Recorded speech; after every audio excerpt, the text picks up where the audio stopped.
कोटाबास में नहरी पानी की कमी के बाद कमाद की काश्त में कमी वाक़या हुई है, लेकिन मकामी जिम्मेदारों ने सदियों से चली आई इस रवायत को जिंदा रखा हुआ है। गुड़ तैयार करने के लिए ताज़ा गन्नों का इंतखाब किया जाता है। फिर इन गन्नों से रस निकालकर बड़े बड़े कड़ाहों में डालकर आग पर पकाया जाता है। कड़ाहों से निकालकर इसको जमा लिया जाता है। ਹੁਣ ਪਾਣੀ ਨਹੀਂ ਹੈ, ਹੁਣ ਟਿਊਬਵੈਲ ਦੇ ਸਿਰ ਤੇ ਆ ਉਹ ਕਮਾਦ ਨਹੀਂ ਹੁੰਦਾ ਹੈਗਾ ਜਿਹੜਾ ਅੱਗੇ ਸੀਗਾ। गुड़ की तैयारी के लिए एक पात्र में 5 से 6 टिन गन्ने का रस डालकर इसको 1 घंटा बड़े कड़ाहों में आग पर पकाया जाता है। स्पेशल पत्त बनाई है, गिरियां पाइयां विच, तेल पाए ने, घ्यो पाया देसी, विच सौंफ पाई है 11 बेलियां नूं भेजण वास्ते।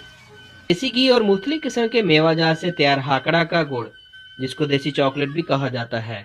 जनूबी पंजाब के बासी स्पेशल गुड़ तैयार करके रिश्तेदारों और दोस्त अहबाब को गिफ्ट करते हैं, इसलिए कि रिश्तों में भी इस गुड़ की तरह मिठास बाकी रह सके।